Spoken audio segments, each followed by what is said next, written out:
비 내리던 그날 밤, 저는 제 인생에서 가장 어두운 시간을 보내고 있었습니다. 창문을 두드리는 빗방울 소리가 제 심장을 두드리는 것만 같았습니다. 작은 방 안은 촛불 하나만이 흔들리며 빛을 던지고 있었고, 백합과 국화 향기가 공기를 가득 채우고 있었습니다. 방 한가운데에는 작은 하얀 관이 놓여 있었고, 그 안에는 제 전부인 10달 된 아들 민수가 누워 있었습니다. 민수야, 엄마가 미안해. 엄마가 지켜주지 못해서 정말 미안해. 목이 메어 더 이상 말을 잇지 못했습니다. 제 손은 떨리고 있었지만 아이의 작고 차가운 손을 놓을 수 없었습니다. 일주일 전만 해도 활짝 웃으며 두 팔을 벌려 안아달라고 조르던 아이였는데, 이제는 그저 차갑고 고요한 몸만 남았습니다. 남편 정우는 벽에 기대어 서 있었습니다. 그의 눈은 붉게 충혈되어 있었지만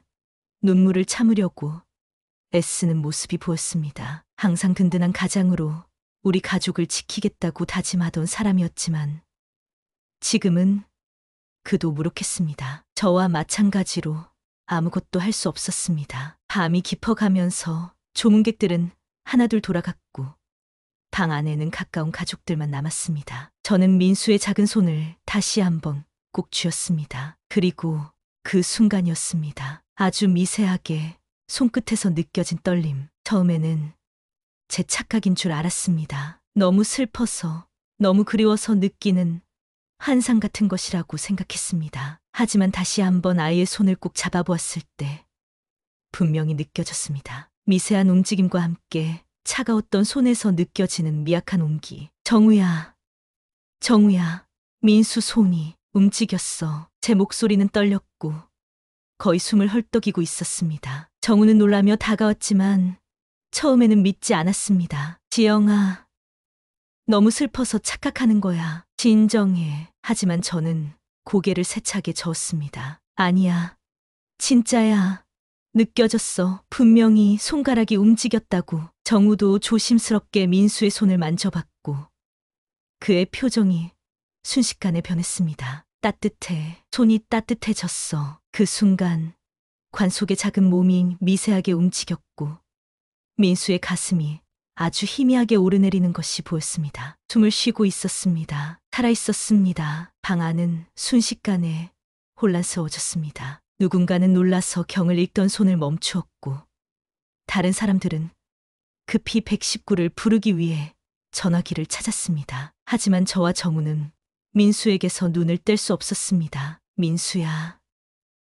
우리 민수야. 떨리는 손으로 관뚜껑을 조심스럽게 열었고 그 순간 민수의 입에서 아주 미약하지만 분명한 숨소리가 새어나왔습니다. 공포와 희망이 뒤섞인 감정으로 우리는 그 작은 숨소리에 모든 신경을 집중했습니다. 지영아, 우리 아들이 살아있어. 살아있어. 창문을 두드리던 빗소리가 더 거세졌고 방 안의 촛불이 흔들렸습니다. 그 순간만큼은 세상의 모든 소리가 멈춘 것 같았습니다. 오직 민수의 희미한 숨소리만이 우리의 귓가를 채웠습니다. 다행히 제 언니 수진이 그 자리에 있었습니다. 대학병원에서 10년 넘게 일한 베테랑 간호사였던 언니는 즉시 민수의 상태를 확인했습니다. 맥박이 약하지만 있어. 민수가 살아있어. 지금 당장 구급차를 불러야 해. 정우가 급히 휴대폰을 꺼내 119에 전화를 걸었고 저는 울면서 민수의 얼굴을 쓰다듬었습니다. 민수야. 엄마가 여기 있어. 조금만 참아. 제발. 구급차가 도착하기까지의 시간은 지독히도 길게 느껴졌습니다. 우리 가족은 모두 숨죽인 채 기적을 바라며 초조하게 기다렸습니다. 멀리서 들려오는 사이렌 소리가 점점 커져왔을 때 저는 평생 처음으로 그 소리가 이토록 아름다울 수 있다는 것을 깨달았습니다. 병원에 도착하자마자 민수는 응급실로 빠르게 옮겨졌습니다. 흰 가운을 입은 의료진들이 민수 주위로 모여들었고 형형색색의 의료 장비들이 연결되기 시작했습니다. 심전도 모니터에는 불규칙하지만 분명한 심장박동이 나타났습니다. 저와 정우는 응급실 밖 차가운 복도에서 손을 꾹 잡고 서 있었습니다. 병원 특유의 소독약 냄새가 제 코를 찔렀고 멀리서 들려오는 각종 기계음과 간호사들의 분주한 발소리만이 정막을 깨고 있었습니다. 살아있어. 정말 살아있는 거야. 제 입에서는 같은 말만 반복해서 나왔습니다. 정우는 아무 말도 하지 못하고 그저 내 손을 더 꽉 쥐었습니다. 그의 손도 제 손만큼이나 떨리고 있었습니다. 1시간쯤 지났을까? 중년의 의사가 저희에게 다가왔습니다. 김 교수라는 소아중환 자실의 베테랑이었습니다. 그의 표정은 무거웠고 피곤해 보였지만 차분한 목소리로 말했습니다. 부모님, 현재 민수군의 상태를 설명드리겠습니다. 심장박동이 아주 약하고 호흡도 자발적으로 이루어지지 않아 인공호흡기의 도움을 받고 있습니다. 그러나 분명한 것은 아이가 아직 생존해 있다는 것입니다. 그럼 우리 민수가 정말 살아있는 건가요? 죽었다가 다시 살아난 건가요? 제 목소리는 희망과 공포가 뒤섞여 떨리고 있었습니다. 김 교수는 고개를 살짝 저으며 설명했습니다. 이런 현상을 라자루스 증후군이라고 부릅니다. 심정지 후 CPR을 중단했을 때 심장이 자발적으로 다시 뛰기 시작하는 현상이죠. 매우 드문 일입니다. 그런데 언니 수진이 갑자기 끼어들었습니다. 제가 아이를 확인했을 때 손끝이 따뜻해지고 있었어요. 라자루스 증후군이라면 심장이 완전히 멈춘 후에 일어나는 현상 아닌가요? 그런데 민수는 이미 관에 들어간 지 하루가 넘었는데요. 김 교수의 표정이 순간 굳어졌습니다. 그는 깊은 한숨을 내쉬며 말했습니다. 맞습니다. 라자루스 증후군은 보통 CPR 직후에 발생합니다. 하지만 민수군의 경우는 가능성이 다릅니다. 제 생각에는 애초에 완전히 사망한 상태가 아니었을 수도 있습니다. 그 말을 듣는 순간 제 온몸에 전기가 통한 것 같았습니다. 머릿속이 하얘지고 숨이 막히는 느낌이었습니다. 그게 무슨 말씀이시죠? 정우의 목소리가 낮게 깔렸습니다. 아마도 병원에서의 사망 판정에 오류가 있었던 것 같습니다. 김 교수의 목소리는 무겁게 가라앉았습니다. 순간 제 눈에서 뜨거운 눈물이 쏟아졌습니다. 그럼 우리 민수는 아직 살아있었는데 죽었다고 그렇게 말했던 건가요? 정우의 손에서 분노의 떨림이 느껴졌습니다. 우리 아이를 확인도 제대로 하지 않고 그저 죽었다고 단정지은 겁니까?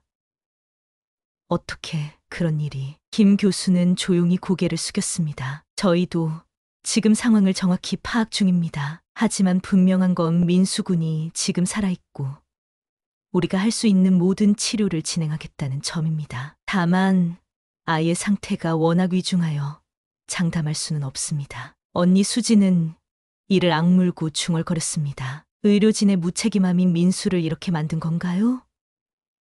절대로 그냥 넘어갈 수 없어요. 그때 제 머릿속에 불과 며칠 전의 기억이 또렷하게 떠올랐습니다. 민수가 처음 아프기 시작했던 그날 밤, 민수는 평소처럼 활발하게 웃고 제잘거리던 아이였습니다. 그런데 그날 저녁 갑자기 몸이 뜨거워지기 시작했습니다. 이마를 짚어보니 화상을 입을 정도로 뜨거웠습니다. 정우야, 민수가 열이 너무 높아. 빨리 병원에 가야겠어. 우리는 바로 차를 몰고 근처의 유명한 개인 소아과 강 의사의 병원으로 달려갔습니다. 강 의사는 동네에서 명성이 자자했고 아이들의 병을 한 번에 알아본다며 입소문이 난 사람이었습니다. 병원 대기실에는 몇몇 부모들이 아이들을 데리고 앉아 있었습니다. 우리 차례가 되어 진료실에 들어섰을 때 강 의사는 TV에서 축구 중계를 보고 있었습니다. 그는 마지못해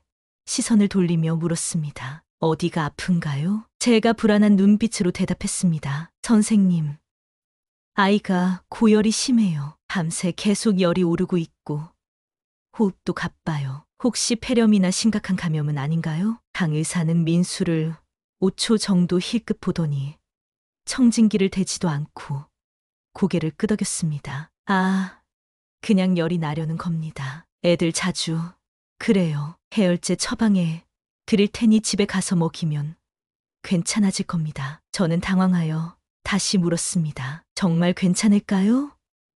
청진기도 안 대보시고 아이가 숨을 헐떡이는 게 너무 걱정돼서요. 강 의사는 귀찮다는 듯 손을 흔들며 대답했습니다. 걱정하지 마세요. 20년 경력의 소아과 의사입니다. 애들 다 이렇게 아파요. 괜히 불필요한 검사에서 몸만 더 나갑니다. 약 먹이면 내일 바로 좋아질 겁니다. 의심이 들었지만 정우도 강 의사의 명성을 믿고 고개를 끄덕였습니다. 결국 우리는 해열제와 항생제를 받아들고 병원을 나왔습니다. 병원 대기실에 앉아 그 기억을 떠올리며 저는 손을 꼭 쥐고 고개를 저었습니다. 그때 강 의사가 좀 더 신중하게 검사해 줬더라면 민수가 이런 상황까지 오지 않았을 텐데. 그러나 악몽은 그날 밤으로 끝나지 않았습니다. 해열제를 먹였지만 민수의 상태는 점점 나빠졌습니다. 열은 더 올랐고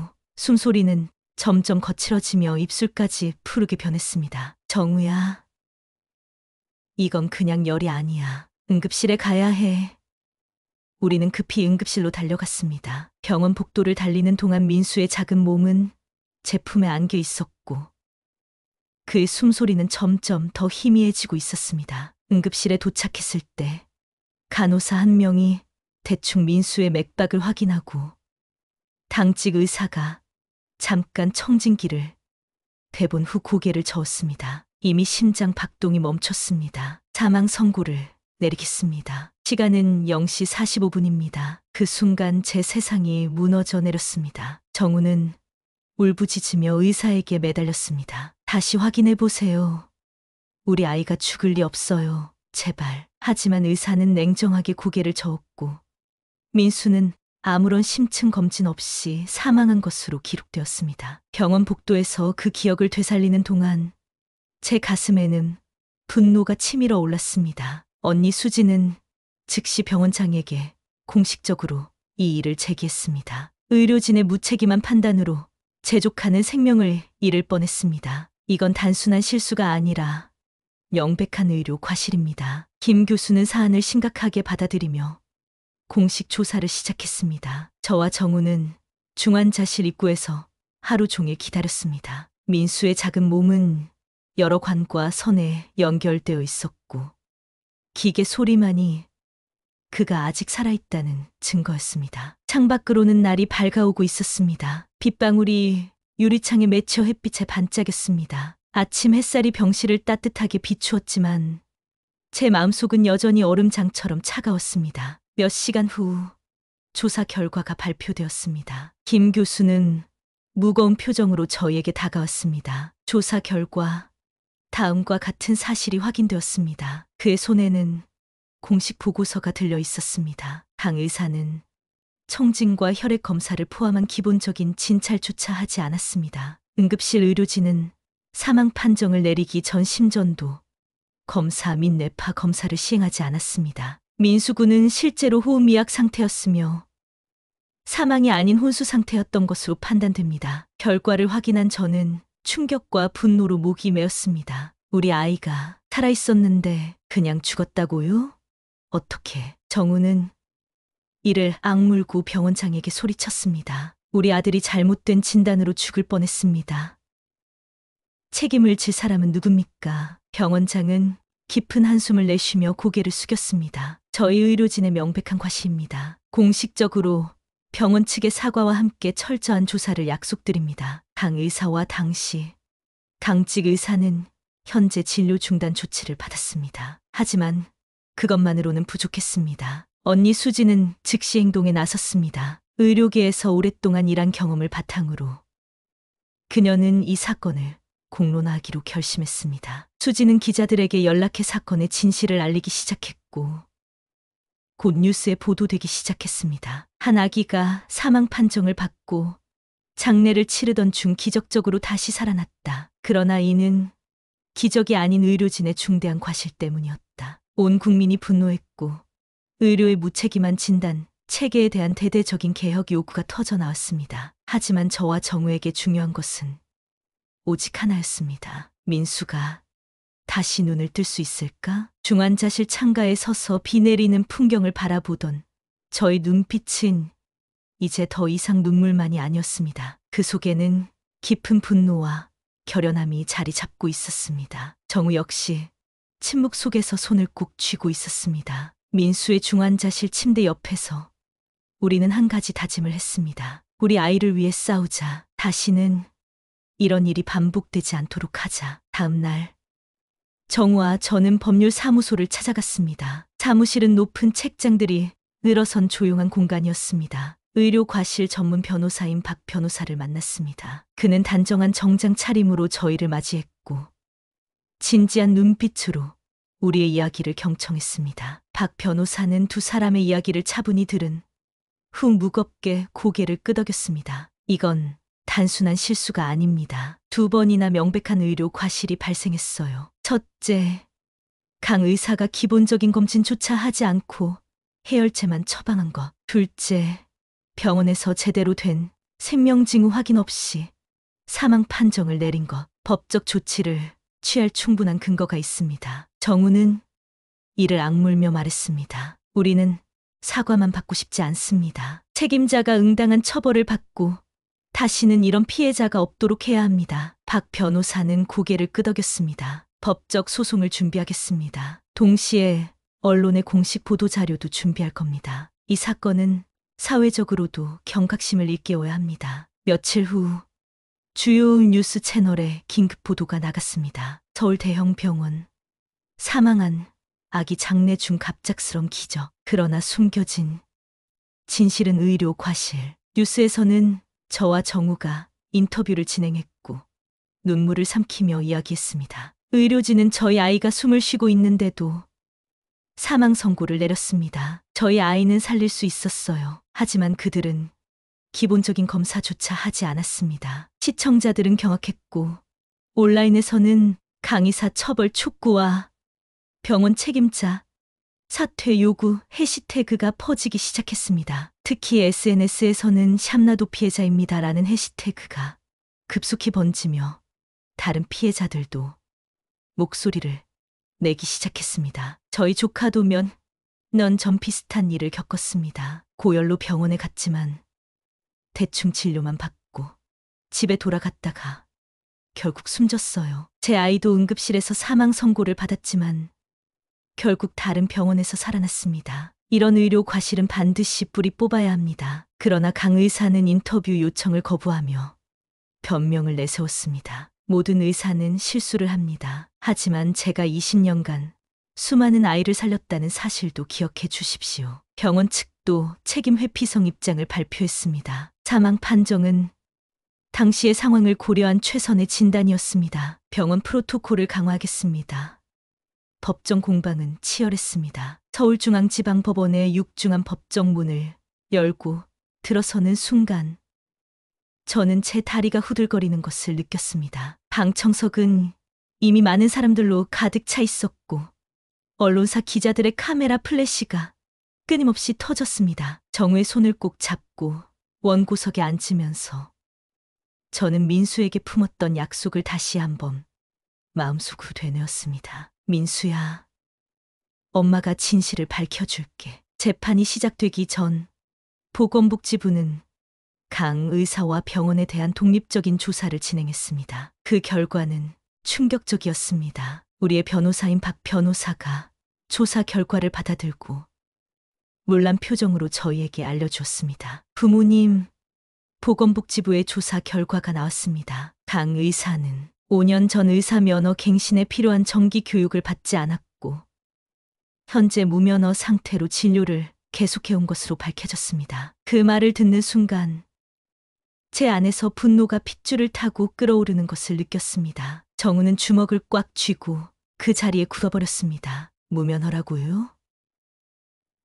그럼 우리 아이를 의사 자격도 없는 사람이? 박 변호사는 고개를 끄덕이며 계속했습니다. 게다가 병원에서는 사망 판정 과정에서 반드시 시행되어야 하는 심전도 검사 및 뇌파 검사를 생략한 채 간호사의 구두 확인만으로 사망 선고를 내렸습니다. 강 의사는 청진기조차 되지 않고 아이를 제대로 진찰하지 않았음이 진료 기록으로 확인되었습니다. 이 충격적인 사실이 보도되자 국민들은 분노했고 강 의사 면허 박탈과 병원 시스템 개혁을 요구하는 청원이 10만 건을 넘겼습니다. 법정에서 병원 측 변호사는 당황하지 않은 듯 침착하게 변론을 시작했습니다. 그는 회색 정장을 입고 서류 가방에서 자료를 꺼내며 재판장에게 말했습니다. 존경하는 재판장님, 본 사건은 매우 드물고 예측 불가능한 상황이었습니다. 심정지 후 발생한 자발적 심장 재개 현상으로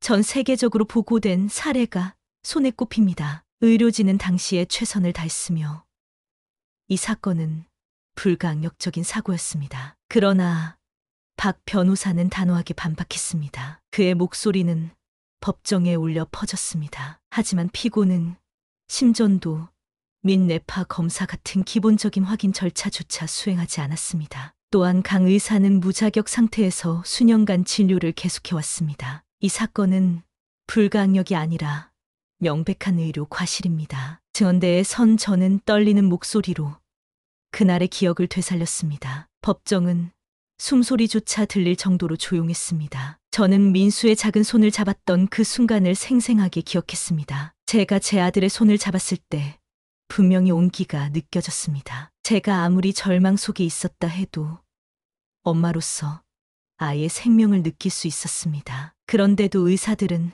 확인조차 하지 않고 저희 아이를 죽었다고 했습니다. 정우 역시 강렬한 감정을 억누르며 증언했습니다. 그의 목소리는 분노로 떨리고 있었습니다. 의사라는 직업은 사람의 생명을 다루는 일 아닙니까? 어떻게 기본적인 검사도 없이 사망을 단정 지을 수 있습니까?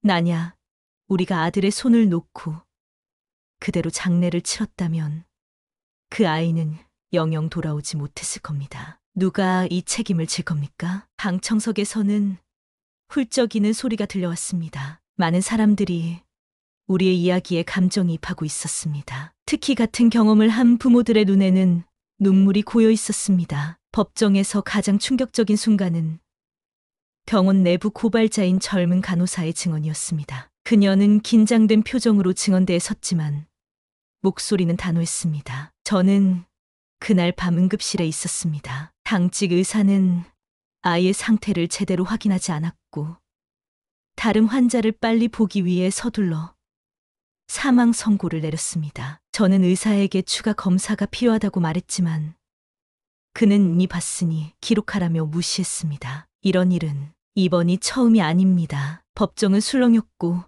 재판장은 조용히 해줄 것을 요청했습니다. 병원 측 변호사의 얼굴이 창백해졌습니다. 또 다른 충격적인 증언은 강 의사의 전 동료인 김 원장의 증언이었습니다. 그는 머리가 희끗희끗한 중년의 의사였습니다. 강 의사는 몇 년 전부터 진료에 소홀했습니다. 수익만 생각하고 환자 한 명당 3분도 채 진료하지 않았습니다. 저는 여러 차례 경고했지만 그는 경력으로 한눈에 알 수 있다며 무시했습니다. 결국 저는 그와의 동업을 끝냈습니다. 박 변호사는 마지막 증거를 제출했습니다. 그의 손에는 공식 문서가 들려 있었습니다. 여기 대한의 사협회에서 발급한 공식 문서입니다. 강 의사는 5년 전 의사 면허 갱신을 하지 않았고 현재 무면허 상태로 진료를 해왔습니다. 또한 환자의 상태를 정확히 확인하지 않고 처방한 다수의 사례가 추가로 발견되었습니다. 법정이 소란스러워졌고 재판장은 망치를 두드려 조용히 해줄 것을 요청했습니다. 강 의사는 고개를 숙인 채 아무 말도 하지 않았고 병원 관계자들은 불안한 표정으로 서로를 바라보았습니다. 박 변호사는 마지막 변론에서 강조했습니다. 이 재판은 단순히 한 가정의 아픔을 보상하는 것을 넘어 우리 사회의 의료 시스템과 생명 경시 풍조의 경종을 울리는 중요한 사건입니다. 만약 오늘 이 법정에서 명확한 책임을 묻지 않는다면 앞으로 또 다른 부모들이 이 가족과 같은 고통을 겪게 될 것입니다. 재판장은 조용히 판결문을 읽었습니다. 법정은 물을 끼얹은 듯 조용했고 모든 이들의 시선이 재판장에게 집중되었습니다. 본 법정은 강 의사와 서울중앙병원이 환자의 생명을 경시한 중대한 과실을 인정합니다. 이에 다음과 같은 판결을 내립니다. 재판장은 안경을 고쳐 쓰고 천천히 판결문을 읽어 내려갔습니다. 피고 강 의사는 즉각적으로 의사 면허를 박탈당하며 향후 의료행위 금지. 서울중앙병원은 의료법 위반 및 절차적 과실로 인해 5억 원의 벌금 및 전면적인 절차 개선 명령. 피해자 가족에게 3억 원의 위자료를 지급할 것. 본 법정은 환자의 생명을 가볍게 다루는 행위를 절대 용납할 수 없음을 명확히 밝힙니다. 판결이 내려지는 순간 제 어깨에서 무거운 짐이 내려가는 듯한 느낌이 들었습니다. 정우와 저는 서로를 바라보며 꼭 껴안았습니다. 눈물이 볼을 타고 흘러내렸지만 이번에는 슬픔이 아닌 안도감의 눈물이었습니다. 법정 밖에서 취재진들이 몰려들었고 카메라 플래시가 쏟아졌습니다. 저는 떨리는 목소리로 마이크 앞에 섰습니다. 오늘 판결은 우리 가족에게 위로가 됩니다. 하지만 더 중요한 것은 이런 일이 다시는 일어나지 않도록 의료 시스템이 바뀌어야 한다는 점입니다. 어느 부모도 우리처럼 아이를 잃을 뻔한 공포를 겪지 않아야 합니다. 판결 이후 전국적으로 사망 판정 절차 개선 법안이 도입되었고 모든 병원은 이중 사망 확인 프로세스를 의무적으로 시행하게 되었습니다. 언론에서는 이 사건을 대서특필하며 보도했습니다. 한 가족의 용기 있는 투쟁, 의료 시스템을 바꾸다, 사망 판정. 이제는 2번 확인하는 시대가 왔다. 하지만 정우와 제게 가장 중요한 것은 여전히 하나뿐이었습니다. 민수의 상태가 나아질 수 있을까? 비록 법정에서 승리했지만 민수는, 우리의 작은 아이는 여전히 중환자실에서 싸우고 있었습니다. 재판이 끝난 그날 저녁, 정우와 저는 병원으로 돌아왔습니다. 중환자실의 문을 열고 들어서자 저녁 노을이 창문을 통해 병실을 붉게 물들이고 있었습니다. 민수는 여전히 인공호흡기에 의지한 채 작은 침대에 누워 있었습니다. 모니터에서는 규칙적인 삐 소리가 울려 퍼졌고 수액 주머니에서는 투명한 액체가 천천히 떨어지고 있었습니다. 침대 옆에 앉아 민수의 작은 손을 잡으며 저는 그날 장례식장에서 느꼈던 미세한 온기를 다시 한번 떠올렸습니다. 그때는 미약했던 생명의 불씨가 이제는 규칙적인 심장박동으로 모니터에 나타나고 있었습니다. 민수야, 엄마랑 아빠가 이겼어. 이제 내가 돌아올 차례야. 제발. 정우는 제 어깨에 손을 얹고 조용히 서 있었습니다. 그의 눈에도 눈물이 고여 있었지만 그 속에는 희망의 빛이 담겨 있었습니다. 매일 밤낮으로 민수의 병실을 지키며 우리는 작은 변화라도 놓치지 않으려 했습니다. 의사들은 여전히 조심스러웠지만 민수의 상태가 조금씩 나아지고 있다는 희망적인 소식을 전해주었습니다. 뇌 활동이 조금씩 증가하고 있습니다. 아직 장담할 수는 없지만 긍정적인 신호입니다. 한 달이 지나고 2달이 지나고 계절이 바뀌어 가을의 끝자락에 도달했을 때였습니다. 병실 창문으로 노란 은행잎들이 바람에 흩날리는 모습이 보였습니다. 저는 민수에게 창밖 풍경을 설명해주고 있었습니다. 민수야, 바깥은 가을이야. 은행나무 잎이 노랗게 물들었고 바람이 불면 마치 황금, 비가 내리는 것 같아. 내가 일어나면 같이 공원에 가서 낙엽도 밟고 도토리도 주워올까? 그때였습니다. 제가 민수의 손을 잡고 있는데 그의 작은 손가락이 미세하게 움직였습니다. 처음에는 제 착각인 줄 알았습니다. 하지만 다시 한번 분명히 느껴졌습니다. 민수의 손가락이 제 손을 꼭 쥐는 듯한 움직임. 정우야, 빨리 와봐. 민수가 손을 움직였어. 정우가 급히 뛰어왔고 담당 의사와 간호사들도 재빨리 병실로 모여들었습니다. 의사는 민수의 눈을 살펴보고 간단한 반응 검사를 시작했습니다. 민수야, 엄마 아빠 목소리가 들리면 손가락을 움직여 볼래? 잠시 침묵이 흘렀고 병실은 숨소리조차 들리지 않을 만큼 조용해졌습니다. 그리고 민수의 작은 손가락이 다시 한번 움직였습니다. 의사의 얼굴에 미소가 번졌습니다. 의식이 돌아오고 있습니다. 아직 완전하지는 않지만 외부 자극에 반응하고 있어요. 좋은 신호입니다. 그날 이후로 민수의 상태는 극적으로 호전되었습니다. 일주일 후 인공호흡기를 떼고 자발호흡을 시작했고 2주 후에는 눈을 뜨기 시작했습니다. 처음에는 초점 없이 흐릿하게 바라보던 눈동자가 점차 저와 정우를 인식하기 시작했습니다. 그리고 마침내 그날이 왔습니다. 민수의 퇴원날. 의사들은 의학적 기적이라고 표현했지만 저는 알고 있었습니다. 이것은 기적이 아니라 포기하지 않은 사랑의 결과였다는 것을. 민수를 안고 병원을 나서는 순간 따스한 햇살이 우리를 반겼습니다. 마치 축복처럼 내리쬐는 햇빛 아래 민수의 작은 얼굴이 빛나고 있었습니다. 그는 아직 말을 하지 못했지만 그의 눈빛에는 생기가 돌아와 있었습니다. 집으로 돌아온 첫날 이웃들과 친척들이 모여 민수의 두 번째 탄생을 축하해 주었습니다. 작은 정원에는 풍선과 꽃으로 장식이 되었고 테이블 위에는 정성스럽게 준비한 음식들이 가득했습니다. 아이들은 깔깔대며 뛰어놀았고 어른들은 민수의 귀환을 축하하며 잔을 부르쳤습니다. 하지만 정우와 저의 마음속에는 하나의 결심이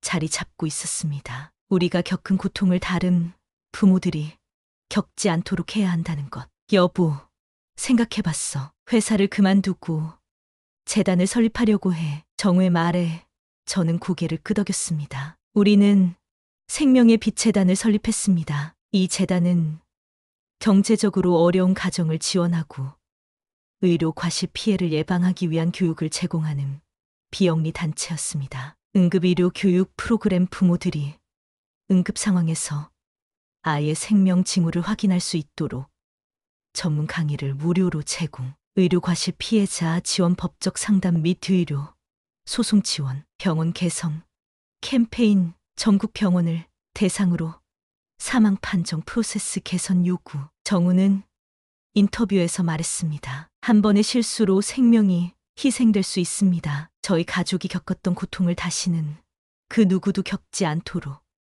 우리는 끝까지 싸울 것입니다. 저 역시 제 경험을 블로그에 기록하기 시작했습니다. 우리는 민수를 잃을 뻔했습니다. 그러나 아이의 작은 움직임을 놓치지 않고 사랑과 믿음으로 지켜낸 이야기입니다. 제 진솔한 이야기는 전국적으로 큰 반향을 일으켰고 많은 부모들이 공감의 메시지를 보내왔습니다. 이 글을 읽고 아이의 작은 신호도 놓치지 않기로 다짐했습니다. 어떤 상황에서도 포기하지 않는 부모님의 사랑이 감동적입니다. 블로그의 독자는 점점 늘어났고 저는 의료 과실 방지를 위한 강연에도 초청되기 시작했습니다. 한 번은 제가 대형 병원의 의료진들 앞에서 강연을 했습니다. 그들의 진지한 눈빛을 마주하며 저는 민수와의 여정을 진솔하게 나눴습니다. 저는 여러분을 비난하러 온 것이 아닙니다. 함께 더 나은 의료 시스템을 만들기 위해 왔습니다. 생명의 가치는 어떤 것보다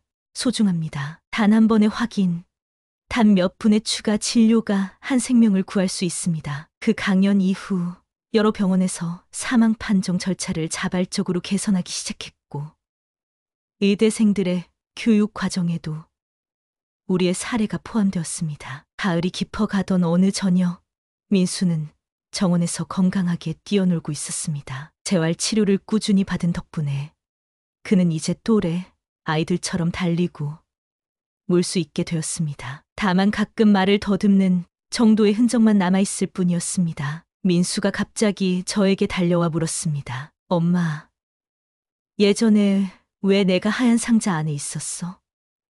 그때 아파서 그런 거야? 그 질문에 제 심장이 멈추는 듯했습니다. 민수는 자신이 관 속에 있던 순간을 기억하고 있었던 것입니다. 눈물이 핑 돌았지만 부드럽게 미소 지으며 민수를 꼭 안아주었습니다. 우리 민수가 잠깐 아팠던 거야. 근데 내가 얼마나 강하고 소중한 아이인지 보여주려고 잠깐 쉬고 있었던 거지. 민수는 고개를 갸우뚱하며 또 물었습니다. 그럼 내가 살아난 건 기적이야? 저는 민수의 작은 얼굴을 쓰다듬으며 말했습니다. 그래, 민수야, 너는 기적이야. 하지만 진짜 기적은 우리 가족이 널 얼마나 사랑하고 함께 지키려고 했는지 그 사랑의 힘이었어. 그로부터 3년이 흘렀습니다. 민수는 이제 초등학교에 입학할 나이가 되었고 우리 가족의 삶은 완전히 달라졌습니다. 정우의 생명의 빛재단은 전국적으로 알려진 단체가 되었고 수많은 가족들이 도움을 받았습니다. 저 역시 두 번째 기회라는 제목의 책을 출간했고 나는 사람들에게 희망의 메시지를 전하고 있었습니다. 하지만 가장 큰 변화는 우리의 마음속에 있었습니다. 매일 아침 눈을 뜨면 제가 가장 먼저 하는 일은 민수의 방에 가서 그가 숨을 쉬고 있는지 확인하는 것이었습니다. 그리고 매번 그의 따뜻한 숨결을 느낄 때마다 저는 감사의 기도를 드렸습니다. 삶의 모든 순간이 더 이상 당연하게 느껴지지 않았습니다. 아이의 웃음소리, 작은 손의 온기, 심지어 투정 부리는 목소리까지도 모두 소중한 선물이 되었습니다. 어느 봄날, 민수의 입학식이 있던 날이었습니다. 학교 강당은 새 학기를 맞이하는 설렘으로 가득 차 있었습니다. 아이들은 너무 큰 교복을 입고 들뜬 표정으로 앉아 있었고, 부모님들은 카메라를 들고 자녀의 모습을 담기 위해 분주했습니다. 민수는 반짝이는 눈으로 주변을 둘러보며 소곤거렸습니다. 엄마, 나 긴장돼. 근데 너무 신나. 그 순간 저는 문득 깨달았습니다. 이 아이가 오늘 이 자리에 있는 것, 다른 아이들처럼 학교에 다니고 꿈을 키우고 미래를 바라볼 수 있다는 것이 얼마나 놀라운 일인지를. 입학식이 끝난 후 우리는 학교 뒤편 벚꽃이 만개한 공원으로 갔습니다. 분홍빛 꽃잎들이 봄바람에 흩날리며 마치 축복의 비처럼 내리고 있었습니다. 민수는 그 아래서 팔을 벌리고 빙글빙글 돌며 웃고 있었습니다. 엄마, 뽀삐가 내려.